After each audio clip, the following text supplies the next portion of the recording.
కృష్ణ భగవానుని తత్వమేమో ఆమెకు తెలుసు. కృష్ణ భగవానుడు బంధువు కేవలము దేహ సంబంధం చేత ఎక్కడో చుట్టరికంలో అన్నగారు అనుకుంటే, సభలో తన కంటి ఎదుట లేని వ్యక్తిని మనసులో స్మరించి శరణాగతి చేసినంత మాత్రం చేత రక్షించగలిగిన సామర్థ్యముతో ఉంటాడని నమ్మవలసిన అవసరం ద్రౌపదీదేవికి లేదు. కాబట్టి ఆమె అలా స్మరించాలంటే దృష్టజ్యుమ్నుడిని కూడా స్మరించవచ్చు. ఆమె కృష్ణ భగవానుని యొక్క భగవత్తత్వం ఎరిగినటువంటి తల్లి. అందుకే కారణజన్మురాలు, అయోనిజ, అగ్ని సంభవ, యజ్ఞశీలి అటువంటి ద్రౌపదీదేవి కృష్ణ భగవానుడు కనపడితే వెళ్ళి ఒక మాట చెప్పింది. కృష్ణ, కర్ణు నగవు లోకగర్హితుండగు దుస్ససేను చేయిది కంటే సికియ పోలె నడరి నా మనంబున అతిదారుణ క్రియ నేర్చుచున్న యది మహీధరుండా. ఈ భూమినంతటినీ ధరించినటువంటి వాడా, నా మనస్సుని ఒకటి కలచి వేస్తోంది. అది ఏమిటో తెలుసా? ఇద్దరు నన్ను అవమానించారు. యథార్థమునకు ముగ్గురు అవమానించారు. ఒకడు సంజ్ఞ చేసి అవమానించాడు. తొడ చరిచి వచ్చి కూర్చోమన్నాడు. దానికి విరుగుడైపోయింది. భీముడు ప్రతిజ్ఞ చేశాడు. దుశ్శాసనుడు నా బట్టలే ఒలవబోయాడు. దానికి నాకు చాలా బాధ కలిగింది. దానికి భీముడు ప్రతిజ్ఞ చేశాడు. ఈ రెండిటికన్నా నన్ను ఎక్కువ బాధ పెట్టింది ఏమిటో తెలుసా? లోకంలో కర్ణుడు నవ్విన నవ్వు నన్ను ఎక్కువ బాధ పెట్టింది. ఒక మహాపతివ్రత అయినటువంటి స్త్రీ ఎంత బాధపడి, అంత దుఃఖపడి జ్ఞాపకం వచ్చినప్పుడల్లా ఆమె సిగ్గుపడేటట్టుగా అంత వెకిలి నవ్వు నవ్వగలిగాడు అంటే అసలు ఎంత ప్రమాదకరమైనటువంటిదో. ఎప్పుడు పడితే అప్పుడు, ఎక్కడ పడితే అక్కడ, ఎలా పడితే అలా నవ్వడం అన్నది ఎంత ప్రమాదకరమో అర్థం చేసుకోవచ్చు. నిజంగా ఒక నవ్వు అంత బాధ పెడుతుందని తెలుసుకున్న ద్రౌపదీదేవి తాను కూడా అలా నవ్వినదే అయితే దుర్యోధనుణ్ణి చూసి తత్పాపమే తనని ఇప్పుడు కట్టి కుడుపుతోందనుకుని ఉండేది. ఈ ఒక్క మాట చాలు ద్రౌపదీదేవి నవ్వలేదనడానికి ప్రబల సాక్ష్యం. మయసభలో దుర్యోధనుడికి భంగపాటు జరిగినప్పుడు ఆమె నవ్వలేదు అని. నిజంగా ఆవిడ నవ్వి ఉంటే కృష్ణుడితో ఇప్పుడు చెప్తుంది, ఒకనాడు నేను నవ్వాను, దానికి భంగపాటుగా ఎప్పటికీ నా జీవితంలో గుర్తుండిపోయేటట్టుగా ఒక వెకిలి నవ్వు కర్ణుడు నవ్వాడు కృష్ణ అని చెప్పుండేది. ఆమె అలా చెప్పలేదు. నన్ను దుశ్శాసనుడు చీర పట్టుకు లాగినప్పుడు పొందిన బాధ కన్నా నాకు యథార్థానికి కర్ణుడు నవ్విన నవ్వే అగ్నిహోత్రం ఎలా కాలుస్తుందో అలా నన్ను లోపల అది స్మరణకు వచ్చినప్పుడల్లా కాలుస్తోంది అంది. వెంటనే కృష్ణ భగవానుడు అన్నాడు, అమ్మా, నా నోటి వెంట వచ్చిన మాట ఎన్నడూ ఊరకపోయేది కాదు. సముద్రములన్నీ ఏకమైన, ఈ భూమండలమంతా కదిలిపోయిన, పర్వతములు ఘూర్నిల్లిన నా మాట పోదు. నేను యథార్థం చెప్తున్నాను. ఈ పాండవులకు ఎవరు కీడు చెయ్యాలని తలపెట్టారో అటువంటి ధార్తరాష్ట్రులు, వారి బంధుజనులు కురుక్షేత్ర యుద్ధంలో చాలా భయంకరమైనటువంటి మరణాన్ని పొందుతారమ్మా. నువ్వేమి బెంగ పెట్టుకోవద్దు, నా వాక్కు సత్యం అవుతుంది అని అభయం ఇచ్చారు. వెంటనే దృష్టజ్యుమ్నుడు జోక్యం చేసుకుని అన్నాడు, వినయ విహీనుల దుర్యోధన దుశ్శాసనుల పవనతనయుడు రాధాతనయుని నరుడు ఏను కుంభజునని చంపుదు ఏలవగవ అంబుజనేత్ర. ఓ చెల్లెలా ద్రౌపది, ఎందుకమ్మా ఏడుస్తావు? అది అన్నా చెల్లెళ్ళ అనుబంధం అంటే. ఎందుకమ్మా ఏడుస్తావు? నిన్ను బాధ పెట్టిన వాళ్ళు ఉన్నారే వినయ విహీనులు, వాళ్ళకి వినయం తెలియదు. ఆ వినయం తెలియనటువంటి దుర్యోధన దుశ్శాసనుల్ని భీమసేనుడు చంపుతాడు. అలాగే కర్ణుణ్ణి రాధాసుతుండు అంటే కర్ణుడు, ఆ రాధాతనయుని నరుడు అర్జునుడు చంపుతాడు కర్ణుణ్ణి. ఇక ద్రోణాచార్యుల వారిని నేను చంపుతాను ప్రతిజ్ఞ చేశాడు కృష్ణజ్యుమ్నుడు. ద్రోణాచార్యుల వారిని నేను చంపుతాను. కాబట్టి ప్రధానమైనటువంటి వీరులందరూ కూడా ఆ కురుక్షేత్ర సంగ్రామంలో పడిపోతారమ్మా, ఎందుకు నువ్వు బాధపడతావు అని అనునయించాడు. అనునయించిన తరువాత కృష్ణుడు జోక్యం చేసుకుని అన్నాడు, ధర్మరాజా, మీరు మణిసభకి వెళ్ళినప్పుడు, మీరు ధార్తరాష్ట్రుల వద్ద జూదం ఆడినప్పుడు నేను లేను. నేను ఎక్కడో దూరంగా ఉన్నాను. నేను ఉంటే ఇలా జరిగేది కాదు. నేను తప్పకుండా జోక్యం చేసుకునేవాడిని. అలా మాయాద్యూతం ఆడకూడదని ధృతరాష్ట్రుడికి దుర్యోధనాదులకు భీష్మద్రోణులకు నచ్చ చెప్పి నేను ఆ ఆట ఆపి ఉండేవాణ్ణి. కానీ ఆ సమయానికి నేను చాలా దూరంలో ఉన్నాను. సాల్వునితో యుద్ధం జరుగుతోంది. అప్పుడు నేను ద్వారకానగరం మీదకి దండెత్తినటువంటి సాల్వుని నిగ్రహించడం కోసమని నేను బయలుదేరి వెడుతున్నాను. అది చాలా దీర్ఘకాలం జరిగింది ఆ యుద్ధం. అందుకని నేను వెనక్కి వచ్చి మిమ్మల్ని ఆదుకోలేకపోయినా నాకు ఆ పరిస్థితిని గమనించే అవకాశం కలగలేదు. కాబట్టి ధర్మరాజా, నేను ఆ సమయానికి రాలేదు, ఇప్పటికి రాగలిగానన్నాడు. నిజమే, కృష్ణ భగవానుడు నిజంగా వచ్చి ఉంటేనే రక్షించగలిగిన వాడైతే ద్రౌపదీదేవిని ఎలా రక్షించాడు? ఇప్పుడు ముందు పద్యంలోనే కదూ నేను ద్రౌపదీదేవి శరణాగతి చెప్పాను. మరి ద్రౌపదీదేవిని రక్షించిన వాడు పాండవులను ఎందుకు రక్షించలేదు? అంటే ద్రౌపదీదేవి శరణాగతి చేసింది, రక్షించాడు. పాండవులు ఎందుకు చెయ్యలేదు? పాండవులకు అసలు కృష్ణుడే జ్ఞాపకం రాలేదు. తెల్లవారి లేస్తే ఏ పని చేసినా కృష్ణ భగవానుణ్ణి తీసుకొచ్చి కూర్చోపెట్టి పూజ చేసి అనుమతి తీసుకుంటే తప్ప కార్యనిర్వహణ చెయ్యనటువంటి పాండవులకు అసలు కృష్ణ భగవానుడు జ్ఞాపకమే రాలేదు. అన్ని కష్టాలు పడి ఆఖరికి జూదంలో ఓడిపోయి ద్రౌపదీదేవికి అంత అవమానం జరుగుతున్నప్పుడు కూడా వాళ్ళు కృష్ణుని యొక్క స్మరణం చెయ్యలేదు. దీనిని బట్టి ఏమర్థం అవుతోంది? భగవంతుని యొక్క నామస్మరణము, భగవంతుని యందు భక్తి మనం సంకల్పం చేస్తే వచ్చేవి కావు. వాటికి ముహూర్తాలు ఉండవు. ఇవాళ ద్వాదశి అండి, విష్ణు ప్రీతి పాత్రమైనటువంటి తిథి. అందుకని నేను ఇవాళ నుంచి భక్తితో ఉంటానని ముహూర్తం పెట్టుకోవడానికి అది గృహప్రవేశం కాదు, వివాహం కాదు. భగవంతుడు స్మరణలోకి రావడానికి, భగవంతుని యందు భక్తి నిలబడడానికి, భగవంతుడున్నాడన్న భయంతో తప్పు చెయ్యకుండా ఉండడానికి భగవంతుని యొక్క అనుగ్రహం ఉన్నవాడికి మాత్రమే సాధ్యం. ఎందుచేత అంటే పోతన గారు భాగవతం చేస్తూ ఒక ఆశ్చర్యకరమైన మాట అన్నారు. ఇంత ప్రపంచాన్ని నిర్వహించేటటువంటి పరమేశ్వరుడు ఎవడో ఒక్కడి చిన్న మనసులో ఎలా కుదురుకుంటాడులే అన్నాడు. అంతటా నిండిపోయిన పరమేశ్వరుడు ఒక్కడి మనసులో కుదురుకుంటాడా? కష్టం కదూ అన్నారు. అంటే ఆయనని స్మరించేటటువంటి అనుగ్రహానికి దూరం కానంత భక్తి తత్పరులై ఉండాలి. ఒకటి అంటే పాండవులు కారా? ఖచ్చితంగా పాండవులు భక్తి తత్పరులే. మరి పాండవులకు ఆ సమయమునందు కృష్ణుడు ఎందుకు స్మరణకి రాలేదు అంటే స్మరణకి రాకుండా ఉండడమే పాండవులకు ప్రయోజనం కనుక. ద్రౌపదీదేవికి స్మరణంలోకి రావడం ప్రయోజనం, కృష్ణుడు పాండవుల స్మరణలోకి రాకుండా ఉండడం ప్రయోజనం. ఎందుకని? స్మరణలోకి రాకుండా ఉన్నాడు కనుక ద్రౌపదీదేవి వరాల యొక్క ప్రభావం చేత రాజ్యం పొందారు. అలా రాజ్యం పొందారు కాబట్టి భీమసేనుడు కోపగించాడు. ఆడది వరాలు కోరుకుంటే ధృతరాష్ట్రుడు ఇచ్చినటువంటి రాజ్యాన్ని మనం ఏలుకోవడం ఏమిటి? మన యొక్క పరాక్రమంతో సామ్రాజ్యాన్ని సంపాదించుకోవాలి కానీ అన్నాడు.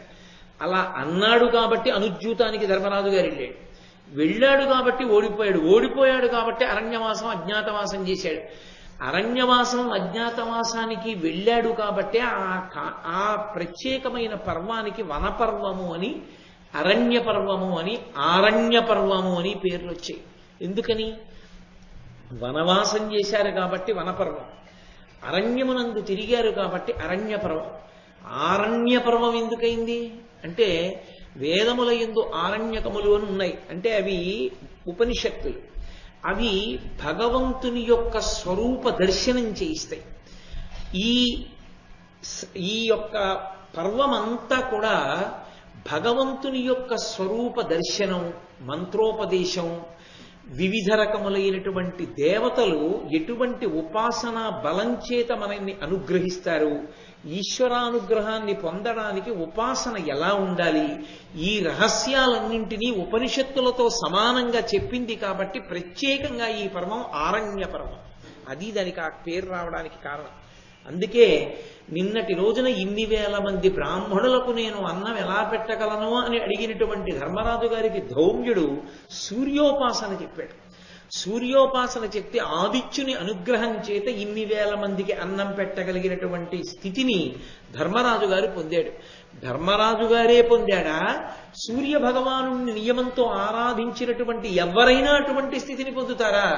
ఎవరైనా అటువంటి స్థితిని పొందుతారు. అందుకే ఉపనిషద్ రహస్యములను గురు శిష్యుల మధ్య ఉపదేశంగా, గురు శిష్యుల మధ్య ఉన్నటువంటి ఉపదేశ రూపమైనటువంటి అనుష్ఠాన సంబంధమైన రహస్యములను ఆవిష్కరించినటువంటి పర్వం కనుక ఇది అరణ్య పర్వం. కాబట్టి వాళ్ళు వనవాసానికి వెడితే తప్ప ఎందరో దేవతల యొక్క అనుగ్రహం పాండవులకు రాదు. అంతమంది దేవతల యొక్క అనుగ్రహం పాండవులకు ఉంటే తప్ప భీష్మ, ద్రోణ, కర్ణాది వీరులను యుద్ధంలో జయించడం సాధ్యమయ్యే విషయం కాదు. అందుకే తొందరపడి యుద్ధం చేస్తారేమో, వీళ్ళని వనవాసానికి పంపి ఆ వనవాస కాలంలో వాళ్ళు ఖాళీగా కూర్చోకుండా వేదవ్యాసాది మహర్షులు వచ్చి చేసినటువంటి ఉపదేశ కారణం చేత చేసినటువంటి తపస్సు వలన దేవతల యొక్క అనుగ్రహం చేత ద్విగుణీకృతమైనటువంటి అస్త్ర సంపదని పొందిన వారై కురుక్షేత్ర సంగ్రామ భూమి యందు కాలు పెడితే వీళ్ళు శాశ్వతమైన విజయాన్ని పొంది అధర్మాన్ని రూపుమాపి ధర్మానికి పట్టం కట్టి ధరణీతలానికంతటికీ సార్వభౌములై ధార్మికమైన సామ్రాజ్యాన్ని స్థాపించగలిగిన శక్తి పొందుతారు కనుక శాశ్వతమైన ప్రయోజనం కొరకు తాత్కాలికమైనటువంటి ప్రయోజనాన్ని తప్పించడానికి కృష్ణుడు పాండవుల యొక్క స్మరణలోకి రాలేదు తప్ప వాళ్ళు భక్తులు కాదు కాబట్టి రాకుండా ఉన్నవాడు కాడు. అది సిద్ధాంతం.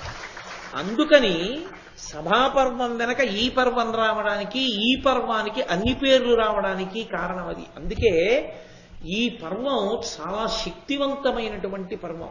ఈ పర్వాన్ని విన్న కారణం చేత దేవతల యొక్క అనుగ్రహం కలుగుతుంది. ఎవరు భక్తి శ్రద్ధలతో వింటారో అలా విన్న వాళ్ళందరికీ కూడా దేవతల యొక్క అనుగ్రహం కలుగుతుంది. అందుకే ఆ పర్వం అంత గొప్పది. ఎందరో మహాపురుషులైనటువంటి గురువుల యొక్క పేర్లు వినపడుతుంటాయి. వాళ్ళు వెళ్ళి మంచి మాట చెప్దామని ప్రయత్నం చేస్తే వినని వాడు వాళ్ళ మాటకు పడిపోతాడు. నిన్నటి రోజున మీరు విన్నారుగా, మైత్రేయ మహర్షి మాటకి దుర్యోధనుడు పడిపోవడానికి కావలసినంత పాపాన్ని వండుకోలా ధిక్కరించి. ఎవరు వాళ్ళ మాట విన్నారో వాళ్ళు దేవతల యొక్క దర్శనాన్ని పొందుతారు. దేవతా దర్శనాన్ని పొందడం కాదు, యథార్థంగా మాట్లాడాలి అంటే ఒక్క అర్జునుణ్ణి మీరు తీసుకోండి. ఆరణ్య పర్వానికి ముందు ఉన్న అర్జునుడి బలాన్ని, ఆరణ్య పర్వం తర్వాత అర్జునుడి యొక్క బలాన్ని మీరు అసలు పోల్చడం కుదరదు. శివదర్శనమైన తరువాత ఉన్నటువంటి అర్జునుడు దేవతలను కాని, రాక్షసులను కాని, మనుష్యులను కాని ఎవరినైనా ఓడించగలిగినటువంటి శక్తి సంపన్నుడు. అంతకు ముందున్న అర్జునుడు అంత పరిపూర్ణమైనటువంటి శక్తి కలిగిన వాడు కాడు. ఇంతమంది దేవతల అనుగ్రహానికి వీళ్ళ అరణ్యవాసం కారణమైంది.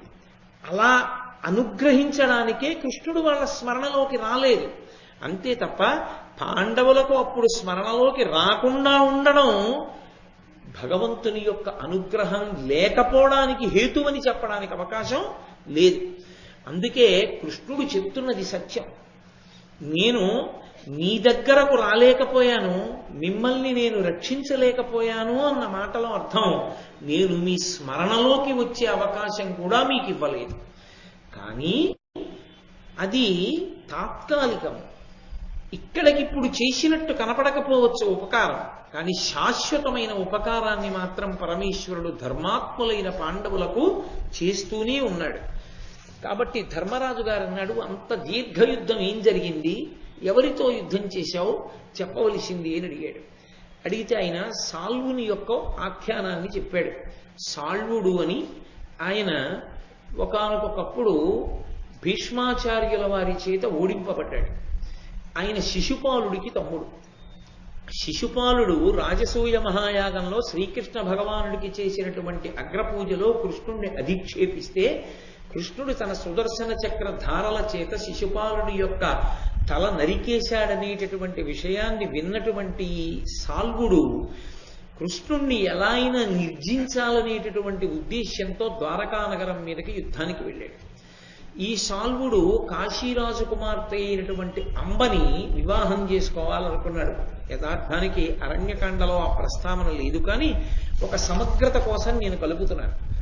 ఆ అంబని వివాహం చేసుకోవాలనుకున్నాడు. కానీ ఈ విషయం తెలియదు. అంబ సాల్వుడిని పెళ్లి చేసుకోవాలనుకుంటోందని, సాల్వుడు అంబని పెళ్లి చేసుకోవాలనుకుంటున్నాడని, వాళ్ళిద్దరి మధ్య అనురాగం ఉందని తెలియనటువంటి భీష్మాచార్యుల వారు అంబా, అంబిక, అంబాలికలను తన సోదరుడైన విచిత్ర వీర్యుడికిచ్చి వివాహం చేయడం కోసమని అక్కడ జరుగుతున్నటువంటి స్వయంవరాన్ని పాడు చేసి తన యొక్క బలపరాక్రమముల చేత జయించి 3 పిల్లల్ని తీసుకొచ్చాడు శత్రువులు ఓడించి. తీరా తీసుకొచ్చిన తర్వాత అంబ నేను సాల్వుణ్ణి వివాహం చేసుకుంటాను, నా మనసు ఆయన యందున్నది అంది. ఆయన యందున్నది అని తెలిసిన విచిత్ర వీరుడు అంబని వివాహం చేసుకోవడానికి ఇష్టపడలేదు. అంబని చేసుకోవడానికి విచిత్ర వీర్యుడు ఇష్టపడకపోతే అన్ని కానుకలు ఇచ్చి ఎంతో గౌరవంగా రథం ఎక్కించి సాల్వుడి దగ్గరికి పంపేశాడు భీష్ముడు. ఎవడో గెలుచుకున్న సొత్తు నాకు ముష్టి వేసినట్టుగా తెచ్చిస్తేనే పుచ్చుకుంటానా, నాకు నువ్వు అక్కర్లేదన్నాడు సాల్వుడు. తిరిగి వెళ్ళిపోయినటువంటి అంబ భీష్ముడిని పెళ్లి చేసుకోమని అడిగింది. అటు విచిత్ర వీర్యుడు చేసుకోలేదు, అటు సాల్వుడు చేసుకోలేదు. ఎత్తుకొచ్చింది నువ్వు, అందుకు నువ్వు చేసుకోమని. నాకు ఆజన్మ బ్రహ్మచర్యం వ్రతం, నేను మా తండ్రి గారికి మాట ఇచ్చాను, అందుకు నేను వివాహం చేసుకోవాలని ఆయన అన్నాడు. సరే, ఆ కథ చాలా దూరం వెళ్ళింది. అది ఎన్ని పుంతలు తొక్కింది, చిట్ట చివరికి ఆ అంబయే శిఖండిగా వచ్చింది. ఆ శిఖండియే భీష్ముని యొక్క పతనానికి కారణమైంది. పతనం అంటే శరీర పతనానికి కారణమైంది. కాబట్టి అటువంటి అంబని వివాహం చేసుకోవాలనుకున్నవాడు సాల్వుడు. ఈ సాల్వుడు శిశుపాలుడిని సంహరించిన కారణం చేత కృష్ణ భగవానుడి మీద పగబట్టాడు. పగబట్టి కృష్ణుడితో యుద్ధం చెయ్యాలని తనకున్నటువంటి సౌంభకము అనబడేటటువంటి ఒక పెద్ద ఆకాశంలో తిరిగేటటువంటి నగరాన్ని ఎక్కి వచ్చాడు. ఆ రోజుల్లో ఆకాశములో తిరుగాడేటటువంటి నగరములు ఉండేవి. త్రిపురాసురులు అని పరమశివుడి చేతిలో హతులయ్యారు వాళ్ళు త్రిపురములు ఆకాశములో తిరుగుతుండగా అందులో తిరుగుతుండేవారు. మీరు శివమహాపురాణంలో విన్నారు. వాళ్ళు 3, ఒకరు బంగారుపురము, ఒకరు వెండిపురము, ఒకరు ఇనుపపురములో తిరుగుతుండేవారు. అటువంటి వాళ్ళు తిరిగినట్టుగానే ఈయన కూడా, ఈ సాల్వుడు కూడా పరమశివుడి గురించి తపస్సు చేసి పొందాడు ఆ నగరాన్ని ప్రత్యేకంగా. దాన్ని సౌభకము అంటారు, కొన్ని చోట్ల సౌభకము అని కూడా రాశారు దాని గురించి. కాబట్టి ఆ సౌంభక నగరం ఆకాశంలో తిరుగుతుంది. దాని మీద ద్వారకా నగరానికి వచ్చాడు. వచ్చి చాలా పెద్ద యుద్ధం చేశాడు. సాంబుడు, ప్రద్యుమ్నుడు మొదలైన వాళ్ళు యుద్ధం చేశారు. ప్రద్యుమ్నుడు ఈ సాల్వుణ్ణి పట్టుకున్నాడు. పట్టుకుని బ్రహ్మాస్త్ర ప్రయోగం చేసి పడగొట్టాడు. పడగొట్టి అతని యొక్క కంఠాన్ని ఉత్తరిద్దామనుకుంటున్న సమయంలో నారదుడు, వాయుదేవుడు వచ్చారు. వచ్చి ఇతను నీ చేతిలో సంహరింపబడకూడదు, నారాయణుని చేతిలో సంహరింపబడాలి, విడిచిపెట్టమన్నారు. వదిలిపెట్టేశాడు ఆ సాల్వుడిని. ఆ సాల్వుడు తన నగరానికి తిరిగి వెళ్ళిపోయాడు. వెళ్ళిపోయిన తర్వాత కృష్ణ పరమాత్మకి ఈ విషయం తెలిసింది. ద్వారకా నగరం మీదకి దండెత్తి వచ్చేట సాల్వుడని. ఆయన ద్వారకా నగరానికి వెళ్ళారు. ఎక్కడ ఇళ్ల ముందు ముగ్గులు లేవు, ఎవరు సంతోషంగా లేరు, ఎక్కడ వేద పఠనం లేదు, ఏ దేవాలయంలో అర్చనలు లేవు. అన్ని చోట్ల ద్వారకా నగరం అంతా ధ్వంసమైనటువంటి సూచనలు కనపడ్డాయి. ఏం జరిగిందని అడిగారు. సాల్వుడు వచ్చి యుద్ధం చేసి పాడు చేసి వెళ్ళాడన్నారు. సాల్వుడి మీదకి యుద్ధానికి కృష్ణ పరమాత్మ వెళ్ళారు. వాడు ఎంత మాయావి, ఎంత టక్కరంటే ఆ సాల్వుడు, శిశుపాలుడు కూడా ఇంత పెద్ద యుద్ధం కృష్ణుడితో చేయలేదు. అది విచిత్రం. ధర్మరాజా, నేను ఎంత పెద్ద యుద్ధం చేయవలసి వచ్చిందో తెలుసా సముద్రపుటొడ్డున ఆ సాల్వుడితో. అతను మాయలు సృష్టించడంలో అతనిని మించినవాడు లేడు. అతను మా తండ్రి అయినటువంటి వసుదేవుణ్ణి బంధించి తన నగరంలో ఉన్నట్లుగా చూపించాడు నాకు.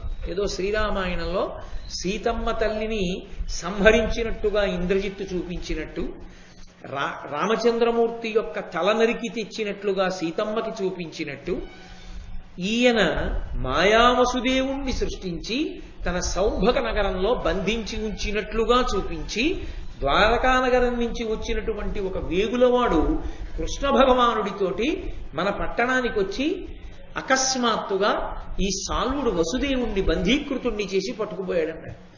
ఆకాశంలో నగరంలో కనపడినటువంటి వసుదేవుణ్ణి చూసి కృష్ణ పరమాత్మ అంతటి వారు రథంలో పడిపోయారు. ఆయనే మాయని వశం చేసుకుని ఉంటాడు. అటువంటి వాణ్ణి మాయి చేశాడు. స్వయంగా కృష్ణుడు చెప్పుకున్నాడు ధర్మరాజుతో. ఎటువంటి యుద్ధం చేశాడో తెలుసా ధర్మరాజా? పరశు పాశాంకుశ కరవాల శూల ముద్గరములు నా మీద తెరల కురిసే, నేనును కడగీయ దానవు శస్త్రముల్ వాయంగ చేసితి, మాయ చేసి వెరవక సాల్వుండు వెండియు నా మీద పరుష శిలావృష్టి కురిసే, వరుస అమరతమ ప్రకాశములతో దుర్దిన సుదిన శీతోష్ణముల్ గదియ చేసి, దితి సుతాధముండు శత సూర్య శతచంద్ర శత సహస్ర వహ్ని తతులు వెలుగంగా, గగనతలము చేసే పగలిది రేయిది అని ఎరుంగా ఐతి మనములోన. ఎంత భయంకరమైన యుద్ధం చేశాడో తెలుసా ధర్మరాజా? అతను నా మీదకి పరశువులు, గొడ్డళ్ళు, శూలాలు, కత్తులు, గుదియలు కొన్ని లక్షలు కురిపించాడు. వీటన్నిటినీ నేను ఛేదించాను. వాడు నా మీద శస్త్రాల్ని వర్షం కింద కురిపించాడు. అక్కడతో ఊరుకోలేదు.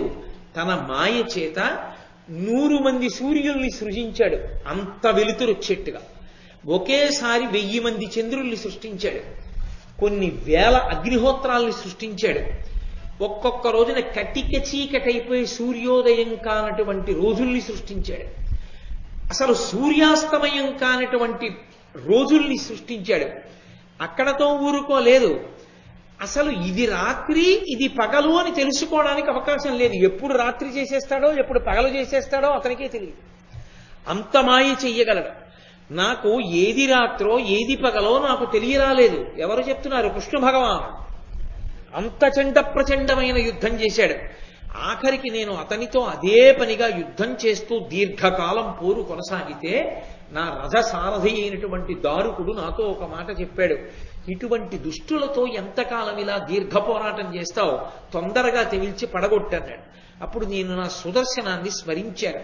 శార్ంగమనేటటువంటి ధనస్సు పట్టుకుని యుద్ధం చేశాడు సాల్వుడితో కృష్ణ భగవానుడు. అయినా వాడు నిర్జింపబడలేదు. అప్పుడు చక్రాన్ని స్మరించాడు.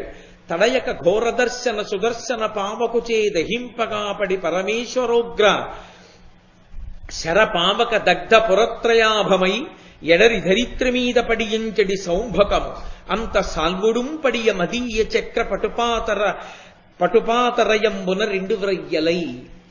ఆనాడు పరమశివుడు విడిచిపెట్టినటువంటి బాణము చేత దెబ్బతిన్నటువంటి త్రిపురములు నేల మీద ఎలా పడిపోయాయో అలా నా సుదర్శన చక్ర ధాటికి తట్టుకోలేక ఆ సౌంభకం అనేటటువంటి నగరము 2 ముక్కలైపోయి కింద పడిపోయింది. దానితో పాటుగానే సాల్వుని యొక్క శరీరం కూడా 2 ముక్కలై కింద పడిపోయింది. ఆ విధంగా నేను సాల్వుణ్ణి సంహారం చేశాను. ఆ సంహారం చెయ్యడంలో నేను చాలా దీర్ఘ పోరాటంలో ఉండిపోవలసి వచ్చింది. అలా ఉండిపోవడంలో నేను వచ్చి నిన్ను రక్షించలేకపోవడం జరిగింది అని ధర్మరాజు గారిని ఓదార్చి అక్కడి నుంచి బయలుదేరి పాండవులను వీడ్కొని తన చెల్లెలైనటువంటి సుభద్రని మేనల్లుడైనటువంటి అభిమన్యుణ్ణి తీసుకుని ద్వారకా నగరానికి బయలుదేరి వెళ్ళిపోయాడు. ద్రౌపదీదేవి యొక్క అన్నగారైనటువంటి దృష్టద్యుమ్నుడు ఉపపాండవులు అంటే ధర్మజ భీమ అర్జున నకుల సహదేవులకు ద్రౌపదీదేవి యందు పుట్టినటువంటి ప్రతివింధ్యాదులను తీసుకుని దృష్టద్యుమ్నుడు వెళ్ళిపోయాడు. పాండవులు ఇంద్రసేనుడు మొదలైనటువంటి కేవలం 20 మంది భటులతో కొన్ని వేల మంది నిత్యాగ్నిహోత్రీకులైన బ్రాహ్మణులతో ఆ కామ్యకవనాన్ని విడిచిపెట్టి ద్వైతవనానికి వెళ్ళిపోయారు. ఆ ద్వైతవనంలోకి ప్రవేశిస్తూ ధర్మరాజు గారు మిగిలిన 4 తమ్ముళ్ళని పిలిచి చెప్తాడు. వాళ్ళేం పరాక్రమంలో తక్కువ వాళ్ళని కారు, అన్నగారిగా ఆయన ప్రేమ.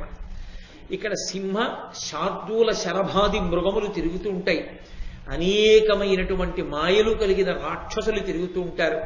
కాబట్టి నాయన భీమార్జునునకుల సహదేవులారా మీరు సర్వకాలముల యందు పరాకుతో ఉండండి అన్నాడు. తమ్ముళ్ల మీద ప్రేమ చేత అరణ్యంలో ఉండేటటువంటి భయంకరమైన పరిస్థితులన్నీ కనపడతాయి ధర్మరాజు గారికి. తమ పరాక్రమం చేత అరణ్యంలో ఉండేటటువంటి అత్యంత సంతోషప్రదమైన విషయాలన్నీ కనపడతాయి మిగిలిన తమ్ముళ్ళకి. అది తేడా.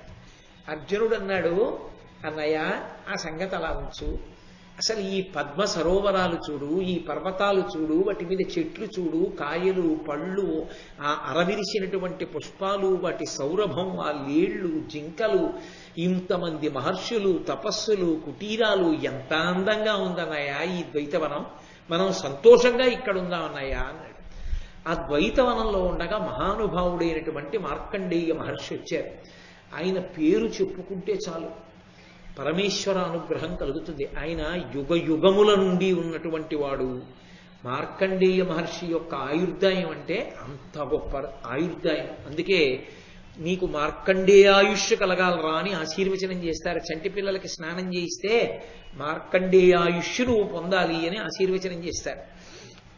ఆ మార్కండేయుడు వచ్చి ధర్మరాజు గారిని చూసి అంటున్నాడు,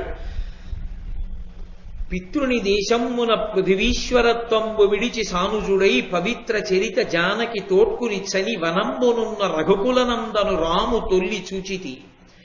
ఇప్పుడు భూసురవంశపోషకు సాధుజన సత్యు సత్య ధర్మ నిత్యు ధర్మజు రమణీయ కీర్తిప్రియు శమవంతు చూచితి. సగర భరత నల యయాతి వైన్య నాభాగులాదిగా ఆదిరాజులెల్లా అధిక ధర్మ సత్య యుక్తి చేసి సకలలోకంబులు వడసి భాగధేయ భాగులైరి. ఆ మార్కండేయ మహర్షి ధర్మరాజుని చూసి అంటున్నాడు, చూడండి, మనం ఎప్పుడైనా ఎవరైనా కనపడితే ఓ మాట అంటాం, మీలా మాట్లాడేవాడిని మీలాంటి మహితాత్ముణ్ణి ఎప్పుడో 50 ఏళ్ల క్రితం చూశానండి, మళ్ళీ ఇన్నాళ్ళకి చూశానంటాం. మన ఆయుర్దాయంలో మనకి స్ఫురణలో ఉన్నంత వరకు ఒక 60 సంవత్సరాల వరకు జ్ఞాపకంలో పెట్టుకుని పోల్చగలం. అంతకు మించి పోల్చడం కష్టం అవుతుంది. ఎందుకంటే స్ఫురణ శక్తి తరిగిపోతుంది. తరిగిపోవడంలో నిజంగా అటువంటి వ్యక్తి ఎవరైనా మన స్మృతి పథంలో ఉన్నా చెదిరిపోతుంది. చెదిరిపోయి మీలా ఉండేవాడండి ఒక ఆయన అని తలకొట్టుకోవడంతో సరిపోతుంది. మార్కండేయ మహర్షి పోలిక ఎప్పటిదో చూడండి. తండ్రి గారు చెప్పినటువంటి మాటని పట్టుకుని తమ్ముడితోటి భార్యతోటి అరణ్యవాసానికి వచ్చినటువంటి రామచంద్రమూర్తిని త్రేతాయుగంలో నేను చూశానయ్యా. నేను విన్నానయ్యా కాదు, మనం విన్నాం, ఆయన చూశాడు. త్రేతాయుగంలో రామచంద్రమూర్తి అరణ్యవాసం చేస్తుంటే చూశాను. ఇప్పుడు నువ్వు భార్య ద్రౌపదీదేవితో తమ్ముళ్లతో అరణ్యవాసం చేస్తుంటే చూస్తున్నాను. మీ ఇద్దరూ ఒక్కలాంటి వాళ్ళయ్యా. ధర్మానికి కట్టుబడి చేశారు. పరాక్రమం లేక కాదు, శక్తి లేక కాదు. అంటే మార్కండేయ మహర్షి ఎంత ఆనందించి ఉంటాడో ఆ అన్నదమ్ముల్ని చూసి. ఎన్ని ఇళ్ళు కట్టావు, ఎన్ని పొలాలు కొన్నావు, ఎన్ని డిపాజిట్లు వేశావన్నది కాదు, నిన్ను చూసి ఎంతమంది పెద్దలు సంతోషిస్తారు. ఎప్పుడో అప్పుడు చూశానయ్యా, మళ్ళీ నీలాంటి వాడిని ఇప్పుడు చూస్తున్నాను అని అనిపించుకున్నావా జీవితంలో? ఎక్కడో త్రేతాయుగంలో రామచంద్రమూర్తి అనిపించుకున్నారు. మళ్ళీ మార్కండేయ మహర్షి ఆనాటికి ఈనాటికి ఇన్ని వేల సంవత్సరాల తర్వాత, లక్షల సంవత్సరాల తర్వాత అంటున్నాడు. ఎవరిని? ధర్మరాజు గారిని అంటున్నాడు. అది ధర్మజుని యొక్క సత్య ధర్మ నిరతి, ఆయనకున్నటువంటి అధ్యవసాయము, ఆయనకున్నటువంటి పట్టుదల, ఆయనకున్న విశ్వాసము అటువంటివి. కాబట్టి నాయన, నీకు సత్య ధర్మ నిత్యుడివి. ఎప్పుడూ సత్యము ధర్మము ఈ రెండు నమ్ముకుని ఉంటావు. ఏమిటి సత్యధర్మాలంటే? ధర్మము మారుతూ ఉంటుంది. మారుతున్న ధర్మాన్ని పట్టుకుంటే మారని సత్యము తెలియబడుతుంది. ఆ తెలియబడమే సత్యం అయిపోవడం. ఈ మాట మీరు జాగ్రత్తగా పట్టుకున్నారో లేదో. మారిపోతున్న ధర్మాన్ని శాస్త్ర విహితంగా పట్టుకోవాలి. ఎందుకని? నేను తండ్రి ముందు నించుంటే కొడుకుగా నా ధర్మాన్ని శాస్త్రం చెప్పినట్టు ప్రవర్తించాలి. నా భార్య ముందు నించుంటే భర్తృధర్మాన్ని శాస్త్ర ప్రకారంగా నిర్వహించాలి. అదొకలా ఉంటుంది, ఇదొకలా ఉంటుంది. రాత్రి ఒక ధర్మం, పగలొక ధర్మం. ఏకాదశి నాడు ఒక ధర్మం, ద్వాదశి నాడు ఒక ధర్మం. ప్రాతకాలంలో ఒక ధర్మం, సాయంకాలం ప్రదోష వేళలో ఒక ధర్మం, మధ్యాహ్నం ఒక ధర్మం. నేను ఎక్కడున్నానన్న దాన్ని బట్టి ధర్మం, దేశాన్ని బట్టి ధర్మం, కాలాన్ని బట్టి ధర్మం. మారుతున్న ధర్మాన్ని శాస్త్ర ప్రకారంగా పట్టుకున్నవాడు ఎవడున్నాడో వాడు మారని సత్యమునందు ప్రవేశిస్తాడు. మారని సత్యమేది? పరమేశ్వరుడు. ఆ పరమేశ్వరుడు ఎరుకలోనికి వస్తాడు. ఆత్మగా ఉన్నది పరమేశ్వరుడే. ఆ ఆత్మ నేనైతే పరమేశ్వరుడు నేనే. ఇక్కడే ఉంది ఆత్మ, అది నేనే. తత్వం అసి, అది నేనై ఉన్నాను. తత్వమసి అన్న మహావాక్యం అనుభవంలోకి వస్తే అది అద్వైతానుభూతి. ఆత్మదర్శనం ఉండదు. ఆత్మదర్శనం అయింది, ఆత్మదర్శనం అయింది అంటారు. ఆత్మదర్శనం ఉండదు లోకంలో. ఆత్మ దర్శనం అవడానికి ఆత్మ కాకుండా ఓడు ఉంటే ఆత్మ దర్శనం అవుతుంది. నేను మైకు కాదు కాబట్టి మైకుని నేను చూస్తాను. ఆత్మయే తాను, ఆత్మ అనుభూతిలోకి వస్తుంది. ఎప్పుడూ ఏ విధమైనటువంటి క్షయము నాశనము లేనటువంటి సత్యమైన వస్తువు ఇది, అది నేను. నశించిపోయే ఈ శరీరము నేను కాదు అన్న మాట అనుభవంలోకి వచ్చేస్తే, అనుభవమునందు నిలబడితే వాడు సత్యమై ఉన్నాడు. సత్యము నిత్యము, సత్యం శివం సుందరం, అదే పరమాత్మ, అదే నిజమైన ఆనందం, అది నిజమైన సంతోషకారకము, అది ఉద్బుధం చేస్తుంది ఆనందాన్ని. అందుకని సత్యం శివం సుందరం, అటువంటి సత్య ధర్మ నిరతుడవు నువ్వు ధర్మరాజా. ఆ ధర్మం పట్టుకుని సత్యముగా నిలబడడానికి యోగ్యమైన స్వరూపమును పొంది ఉన్నవాడివి. అటువంటి నిన్ను చూసి నేను ఎంత సంతోషిస్తున్నానో తెలుసా? లోకంలో కోట్ల మంది పుట్టారు చెదపురుగులు పుట్టినట్టు, ఎంతమంది రాలిపోయారు, ఎందరో ఎన్ని కోట్ల మందో వెళ్ళిపోయారు. కొంతమంది పేర్లు మిగిలిపోయాయి ధర్మరాజా. సగర, భరత, నల, యయాతి, వైన్య, నాభాగుడు, ఇలాంటి రాజుల పేర్లు మిగిలిపోయాయి. ఎందుకు మిగిలిపోయాయో తెలుసా? వాళ్ళు సత్యధర్మములను పట్టుకున్నారయా. వాళ్ళందరినీ నేను చూశాను, ఇవాళ నిన్ను చూస్తున్నాను. చాలా సంతోషంగా ఉందో. నీ సత్యధర్మములు నిన్ను కాపాడతాయి. ఏమీ బెంగపెట్టుకో. తమ్ముళ్లతో వనవాసం నీకు సకల శ్రేయోభివృద్ధికి మార్గాన్ని సుగమం చేస్తుంది. యావత్ ధరణీ మండలానికి పరిపాలకుడవుతావు ఒకనాడని ఆశీర్వదించి మార్కండేయ మహర్షి బయలుదేరారు. మార్కండేయ మహర్షి యొక్క అనుగ్రహాన్ని పొందడం అంటే ఇంకంతకన్నా ఏం కావాలి జీవితంలో? మీరు ఎక్కడికి వెళ్ళండి, సాధారణంగా మార్కండేయ మహర్షి ప్రతిష్ఠించినటువంటి శివలింగం తప్పకుండా పెద్ద పెద్ద క్షేత్రాలన్నిటిలో కనపడుతుంది. మనకి ఆంధ్రదేశంలో శ్రీకాళహస్తి క్షేత్రంలో మనం ప్రదక్షిణం చేస్తూ వెళుతున్నప్పుడు మనం అమ్మవారి దేవాలయానికి వెళ్ళడం కోసం కుడి చేతి పక్కకి తిరుగుతున్నప్పుడు ఎడం చేతి వైపు కొంచెం వెనక్కి వస్తే ఎడం చేతి వైపు గట్టు మీద ఉంటుంది మార్కండేయ మహర్షి ప్రతిష్ఠ చేసినటువంటి శివలింగం. కాబట్టి అటువంటి మార్కండేయ మహర్షి ఆశీర్వదించి వెళ్ళారు. ఆయన వెంట బకదాల్భ్యుడు అనబడేటటువంటి మహర్షి వచ్చారు. ఆయన వచ్చి, నాయన అరణ్యవాసం చేస్తున్నాను, తమ్ముళ్లతో కలిసి ఏదో వనమృగములు తిరిగినట్టుగా తిరుగుతున్నాను, జింక చర్మం కట్టుకుని ఉన్నాను, కందమూలాలు తింటున్నానని బెంగపెట్టుకోకు. నీ అభ్యున్నతి కొరకే వచ్చింది వనవాసం, నీ తమ్ముళ్ల అభ్యున్నతి కొరకే వచ్చింది వనవాసం. కాబట్టి నా మాట నమ్ము. దుష్టులైనటువంటి దుర్యోధనాదులు మడిసిపోతారు.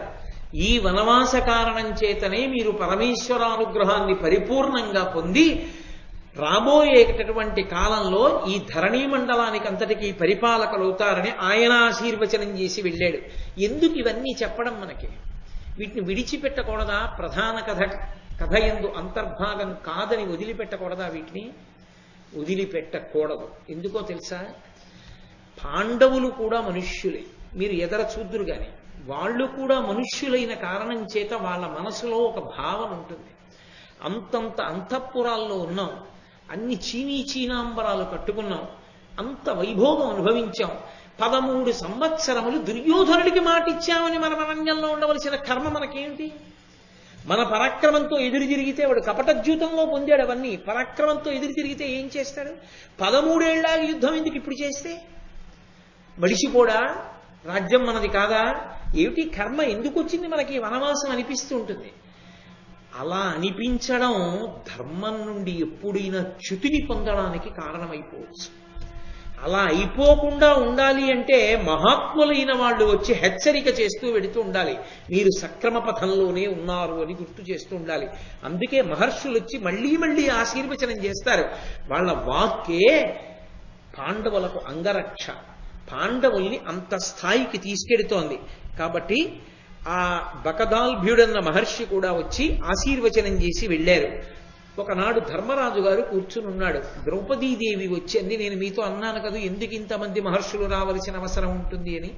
దాని అవసరం ఎక్కడుందో చెప్తున్నారు వ్యాసుల వారు, చెప్తున్నారు నన్నయ్య గారు. ద్రౌపదీదేవి ధర్మరాజు దగ్గరికి వచ్చింది. వృద్ధు కొడుకు పలుకులు విని క్రూరుడై పాపబుద్ధి చేసి మిమ్ము భూతలంబు విలువరించి రాజ్య విభవంబు కొని ఇప్పుడలుక చెడి సుచిత్తుడయ్యనొక్కో. మామయ్య గారు అనలేదు, పెదమామయ్య గారు అనలేదు ద్రౌపదీదేవి. అంటే ఆవిడ కడుపుకి ఎంత బాధ కలిగిందో, కడుపు కంటే నా ఉద్దేశం మనసుకి అని, ఎంత బాధ కలిగిందో. ఆవిడ ఏమని సంబోధించిందంటే వృద్ధు. ఆ ముసిలాయన ఉన్నాడే, ఆయన కొడుకు పలుకు విని క్రూరుడై దుర్యోధనుడి మాటలు విని వాడి పేరు కూడా ఎత్తలేదు ఆవిడ. మీరు చూడండి, లోకంలో చాలా అసహ్యం వేసేస్తే వాడి పేరు ఎత్తాడు. తెలుగులో అందుకే ఒక నానుడి కూడా ఉంది, చెయ్యి వాడి పేరెత్తానండి నేను అంటే. అంటే అసలు నోటితో నేను ఉచ్చరించిన వాడి పేరు. అంత అసహ్యం పుట్టేసిందనమాట. ఇంకా అంత అసహ్యం పుట్టిందనడానికి గుర్తేమిటో తెలుసా? పేర్లు వాడకుండా పద్యం చెప్పడం. రుక్మిణీదేవి చెప్పింది అలా భాగవతంలో. ఎక్కడ పేరు చెప్పకుండా శిశుపాలుడిది మూర్ఖుడు, హీనుడు అంటూ మాట్లాడింది. అలా ఎంతైనా పెదమావగారు కాబట్టి అనలేక ఆ ముసిలాడు అని మొదలెట్టింది. వృద్ధు కొడుకుల పలుకు విని క్రూరుడై ఆ దుర్యోధనుడి మాట విని అందో. ఎందుకని? వాడి పేరు కూడా ఉచ్చరించదు ఆవిడ. మహాపతివ్రత మనస్సులో అంత ఖేదమునకు కారణమైన వాళ్ళు భూమి మీద 10 కాలాలు అన్నం ఎలా తింటారు? అది ఆ పద్యానికి అర్థం. ద్రౌపదీదేవి మాట్లాడుతోందని మీరు చదవకూడదు ఆ పద్యాన్ని. కౌరవులు అంటే పాండవులు కూడా కౌరవులు అవుతారు. కానీ ధృతరాష్ట్రుడు ఆయన బిడ్డలు ఈ భూమి మీద ఎంతకాలం ఉంటారు అంటే ఎంతమంది పెద్దల యొక్క అనుగ్రహాన్ని పొందారు. వరుసగా కనబడుతోంది. మార్కండేయుడు, బగదాల్భ్యుడు వీళ్ళందరూ పాండవులను అనుగ్రహిస్తున్నారు. ధృతరాష్ట్రుడిని ఎవరైనా అనుగ్రహిస్తున్నారా? పక్కన పెట్టండి, మైత్రేయుడు శపించాడు. వ్యాసుడు వస్తే విన్నవాడు లేడు, సాక్షాత్ వేదవ్యాసుడి మాట. ఇక ద్రౌపదీదేవి పేరు కూడా ఎత్తదు అంటే ఇంకెంతకాలం ఉంటారని దాని అర్థం. వీళ్ల అరణ్యవాస అజ్ఞాతవాసాలు పూర్తవుతూ ఉండడం, ధార్తరాష్ట్రుల ఆయుర్దాయం క్షీణించిపోవడం, అది అక్కడ ఉన్న విశేషం.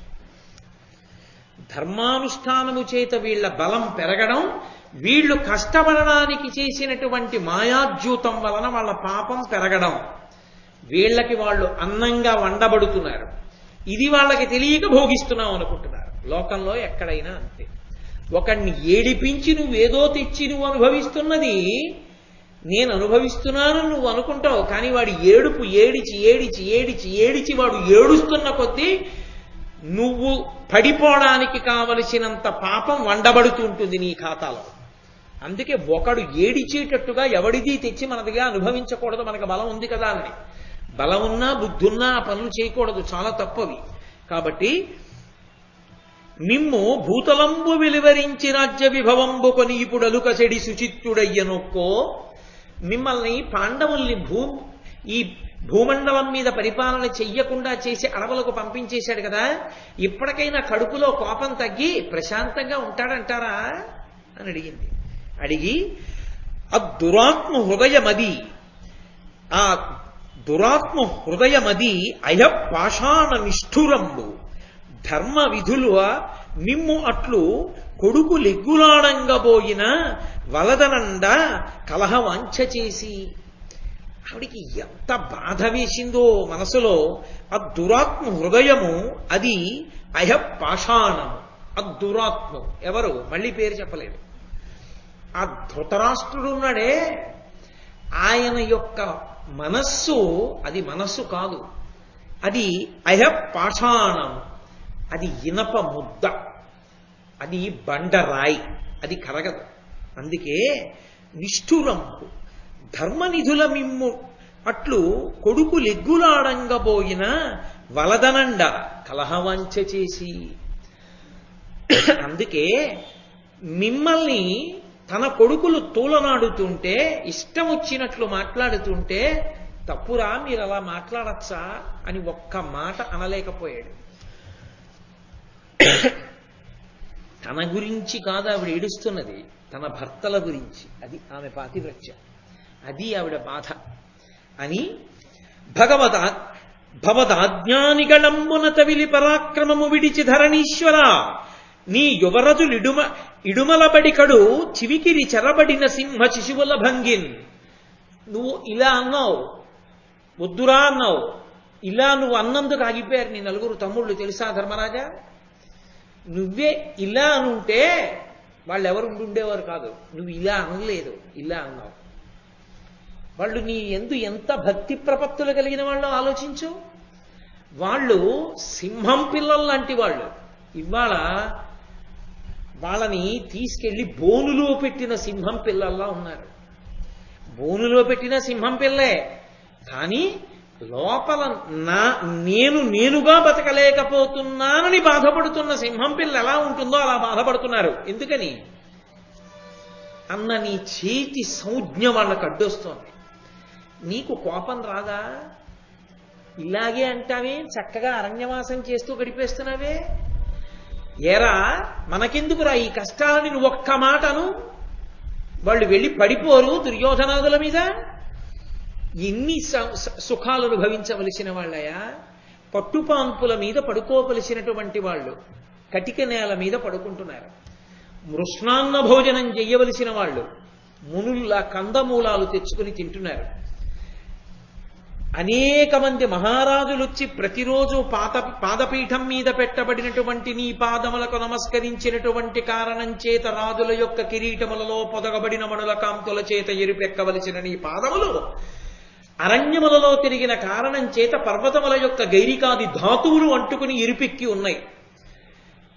10,000 మంది బ్రాహ్మణులకి భోజనం పెట్టి బంగారు పాత్రలలో వాళ్ళు ఆచమనం చేసి భోజనం చేసిన తరువాత బ్రాహ్మణోచ్ఛిష్టంగా భోజనం చేసే అలవాటు ఉన్న నువ్వు పచ్చి ఆకు పెట్టుకుని దాని మీద భోజనం చేస్తున్నావు.